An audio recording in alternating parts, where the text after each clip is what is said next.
รู้สึกเหมือนอาร์ตมันเป็นแบบว่าจ็อบมากกว่าเป็นแบบว่าเรียนหนูคิดเป็น first step ที่จะไปแบบว่าเป็น success เธอชอบทำอะไรมากที่สุดแล้วก็นั้นเป็น career ได้ไหม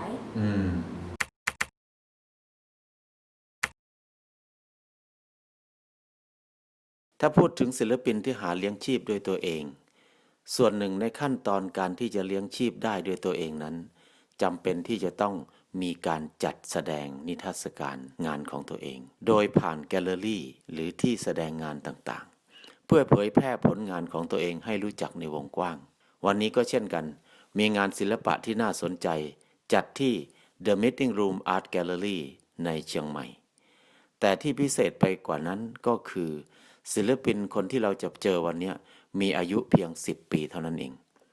และที่สำคัญไปกว่านั้นศิลปินคนนี้ไม่เคยไปโรงเรียนเลยใช่แล้วครับน้องเป็นเด็กโฮมสคูลวันนี้เราจะแบ่งปันประสบการณ์ของน้องสีฝุ่นถึงประสบการณ์ในการทำโฮมสคูลเดี๋ยวเราจะไปคุยกับน้องสีฝุ่นศิลปินตัวจิ๋วของเรากันก่อนตอนนี้สีฝุ่นอยู่ชั้นป.อะไรนะป.5 ค่ะป.5 แล้วโอ้เรียนโฮมสคูลมา5 ปีเนี่ยรู้สึกว่า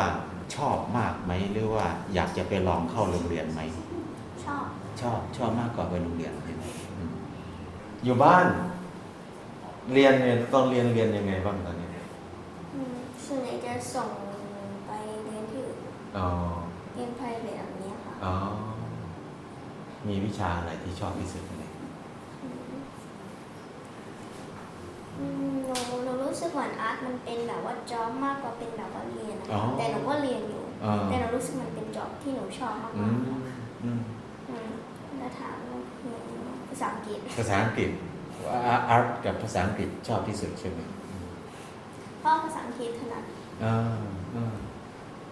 ตอนนี้เห็นมีภาพเยอะแยะเลยเนี่ยใช้เวลานานไหมในการวาดแต่ละภาพซึ่งดูแล้วมันมีรายละเอียดเยอะมากเลยซึ่งมันเนื้อหามันเยอะมากไม่น่าเชื่อว่าคนอายุ10 ปีจะมีความตั้งใจหรือมีความอดทนที่จะลงรายละเอียดได้ขนาดนี้ใช้เวลานานมากขนาดไหนแต่ละภาพถ้านับแบ็คกราวด์ก็ประมาณ7 วันค่ะ7 วันเพราะว่าแบ็คกราวด์จะใช้2 วันเฉยๆค่ะอีก1ดิจิทัลจะใช้1 วันแต่อีก1 วันร้อยหรือบางทีก็จะนานกว่าหรือไม่ค่อยนานเท่าไหร่ตอนนี้ภาพทั้งหมดที่วาดอยู่มีกี่ภาพไม่รู้เยอะเกินไปใช่ไหมเยอะมากไม่เคยนับเลยเฉลี่ยแล้วเคยลองนับแล้วผมนับไม่ไหวทีนี้เป็นงานแสดงงานศิลปะครั้งแรกเลยใช่ไหมใช่ค่ะเคยส่งประกวดอะไรที่ไหนมาก่อนเคยประกวดเกมนี่ค่ะ อันนี้วาดเองเหรอใช่ค่ะโอ้มันไม่ใช่ธรรมดานะเนี่ยสวยมากเลยอ่ะอันนี้วาดนานไหมกว่าจะเสร็จเก่งๆตัวนี้เราจำไม่ได้ค่ะทำนานหรือยังทำนานแล้วค่ะโอ้ใช้สีที่ใช้วาดเนี่ยเป็นสีจาก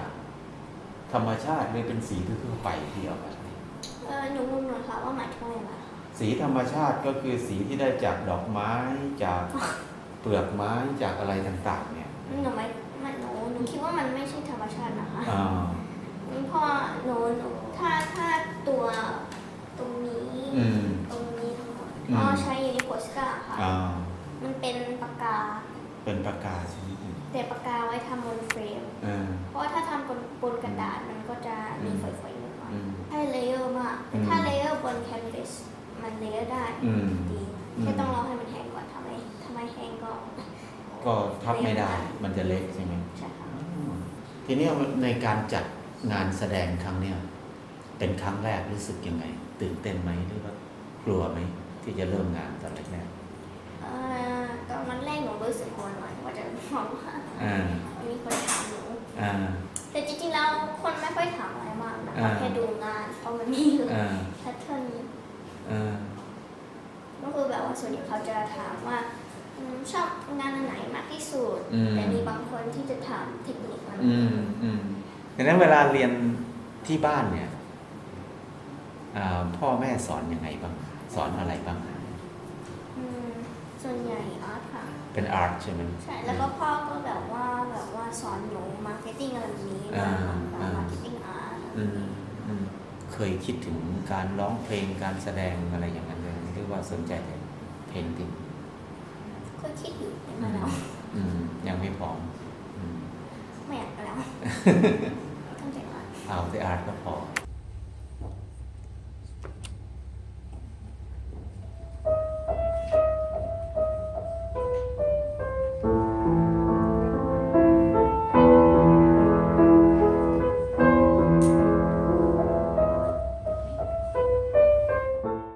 แล้วกิจกรรมอย่างอื่นเคยไปเข้าค่ายไปนั่นไปนี่บ่อยไหม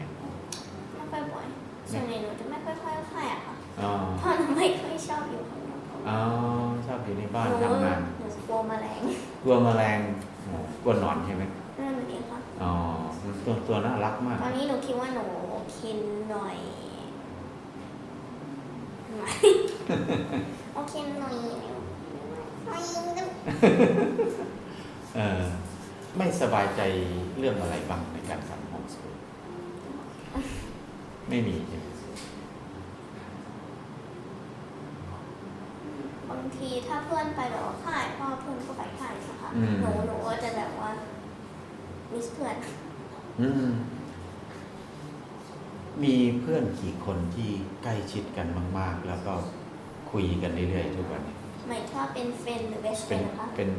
เป็น best friend ก่อน 1 คน 1 คนถ้าเป็น friend น่ะ ถ้าเป็นเฟรนด์มีหลายคน มีหลายคนอยู่ ส่วนใหญ่เป็นเด็กเล็กพอมาเด็กเล็กส่วนใหญ่จะมีเด็กมา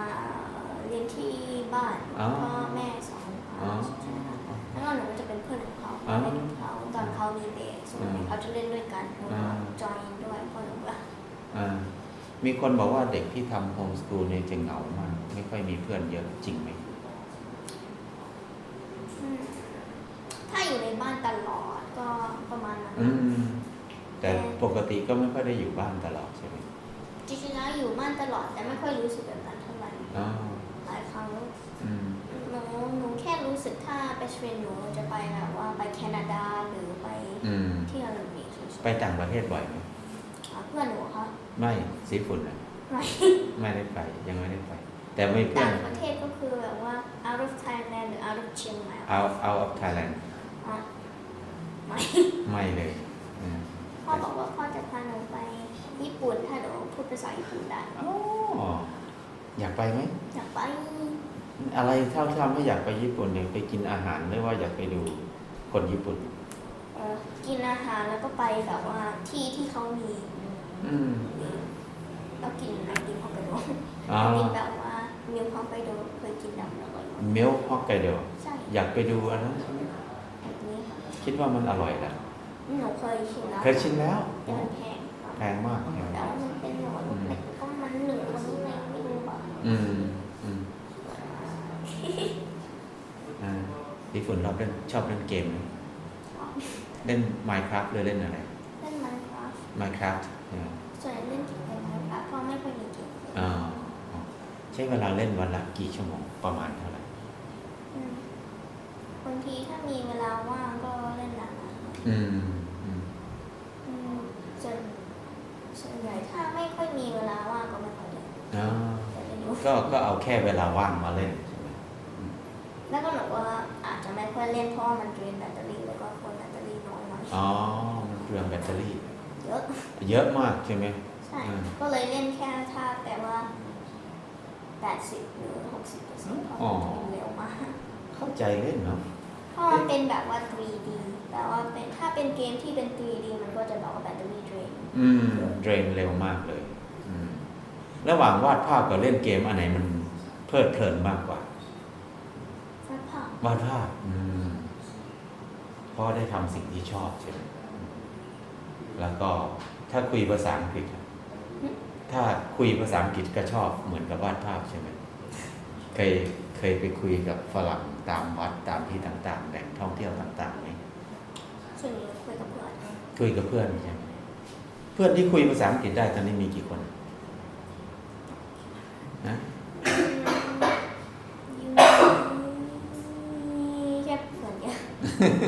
มีคนเดียว ยูมิ ยูมิอ๋อยูมิอายุเท่าไหร่ละ 11 11 ปีโอ้ 1 2 3 Hello Hi My name is Steve and I'm gonna do a gummy versus food challenge with my friend Hi my name is Yumi I'm Sifu's best friend ถ้าถามว่าวันนี้จะให้สีฝุ่นไปเรียนในโรงเรียนนี่สนใจไหม ไม่สนใจเลย พอใจแล้วใช่ไหม มีความสุขได้อยู่กับครอบครัว ได้อยู่กับพ่อชอบเล่นกับพ่อหรือชอบเล่นกับแม่ พ่อไม่ค่อยเล่นกับหนู ตอนแบบว่าถามไม่ให้เล่นกับหนูแม่บอกว่าไม่ค่อยแม่แบบว่าจะโกรธ แล้วก็รู้สึกภาคภูมิใจขนาดไหนที่จัดงานวันนี้รู้สึกยังไงบ้าง หมายถึงว่าอันไหนภูมิใจมากที่สุดหรอคะ งานไม่ที่จัดงานครั้งเนี้ยรู้สึกว่าเป็นงานที่ใหญ่ที่สุดในชีวิตไหมเป็นครั้งแรกที่ทำอะไรที่ประทับใจที่สุดไหมในการจัดนิทรรศการหนูคิดเป็น first step ที่จะไปแบบว่าเป็น success อ๋อเป็น first step เลยใช่ ที่จะก้าวไปสู่ความสำเร็จคิดดีนะ เริ่มคิดอย่างนี้มาได้ตั้งแต่เมื่อไหร่อ่ะขนาดผู้ใหญ่ยังคิดอย่างนี้ไม่ได้เลยหลายๆคนมันแปลกนะ อันนี้คือก้าวแรกเลยอ่ะน่าทึ่งมีอะไรอยากจะฝากบอกคนอื่นไหมว่า เกี่ยวกับการทำโฮมสคูลเนี่ยสีฝุ่นอยากจะบอกคนอื่นว่าอย่างไงไม่เป็นต้องขอคิดก่อน คิดก่อนได้ คือคนหลายๆคนก็จะกลัวที่จะออกจากโรงเรียนกลัวที่จะมาเรียนเองที่บ้านกลัวว่าจะเรียนไม่ทันคนอื่นกลัวว่าจะเรียนไม่เก่งอะไรหลายๆอย่างอย่างเงี้ยคนถ้าสีฝุ่นเจอคนที่กลัวแบบนี้สีฝุ่นอยากจะบอกเขาว่ายังไงบ้างก็คือ เธอชอบทำอะไรมากที่สุดแล้วก็นั้นเป็น career ได้ไหมมันต้องเป็น career ได้สิทุกอย่างเป็น career ได้ทุกอย่างเป็นอาชีพได้ใช่ไหมต้องหาสิ่งที่ชอบที่สุดแล้วทำสิ่งนั้นเพราะว่าถ้ามี job แล้วก็แบบว่ามี money แต่ไม่ค่อยชอบ job นั้นก็อาจจะไม่ค่อยแบบว่าได้ money จาก job นั้นแล้วก็ไม่ค่อยชอบแต่ถ้าทำ job ที่ชอบมากๆก็จะได้เงินเยอะขึ้นเนาะใช่ไหมคะใช่ถ้าเราทำด้วยความสุขมันก็จะทำให้ได้ดีกว่าทำด้วยความทุกข์ก็น่าจะดีแล้วฝันว่าอนาคตเราอยากจะ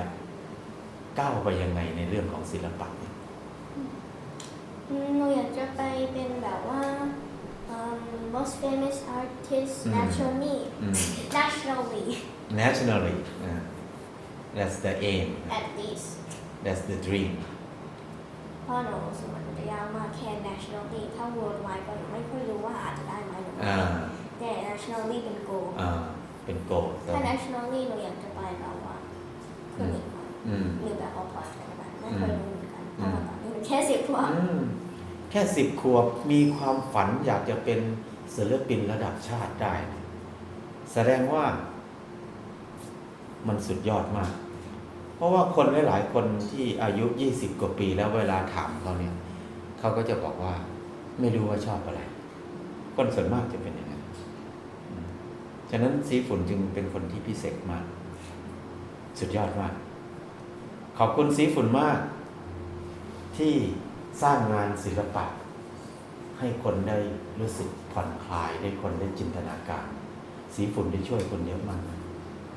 แค่วาดเท่านั้นเองแค่ทำสิ่งที่เราชอบนี่นะแค่พวกเรามาได้เห็นก็รู้สึกว่าผ่อนคลายมากรู้สึกดีมากนี่งานศิลปะมันสุดยอดมากนี่ก็เป็นประสบการณ์ในการเรียนโฮมสคูลของน้องสีฝุ่นเดี๋ยวต่อไปเราจะลองขอให้น้องสีฝุ่นช่วย เดินแนะนำภาพของตัวเอง เพื่อที่จะอธิบายให้เราฟังว่าเขาอยากจะนำเสนออะไรจากผลงานของเขา มีภาพไหนบ้างที่สีฝุ่นชอบที่สุดในงานที่เอามาแสดง หนูชอบตัวนี้ค่ะ ชอบภาพนี้มาก อะไรที่ทำให้รู้สึกว่ามันพิเศษกว่าอย่างอื่นภาพอื่น มันดูเหมือนแบบว่าคนที่ไม่ เป็นภาษาอังกฤษกันได้ It looks like somebody really experienced in art did it and it's actually me. So What else do you want to tell people from this thing or this picture? It just makes me feel like I'm a bit like more experienced with my art. Oh, you feel like it's more delicate, more unique. I don't know, I just think it's cool. อันนี้ภาพนี้ใช้เวลานานเท่าไหร่ เข้ามา 7 วัน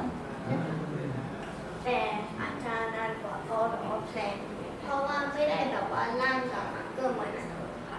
อันนี้ยังทำไปเลย ทำไปเลยไม่ได้เอาดินสอลากไปก่อน ใช่ก็เลยแบบว่าแพลนแล้วว่าถ้ามันตรงไหนดีอย่างนี้เพราะไม่อยากพิสอัพ สุดยอดมาก ภาพหนึ่งที่อยากจะให้อธิบาย คือภาพนั้นนะภาพนี้ มันเป็นสเปซเดียวค่ะ เป็น space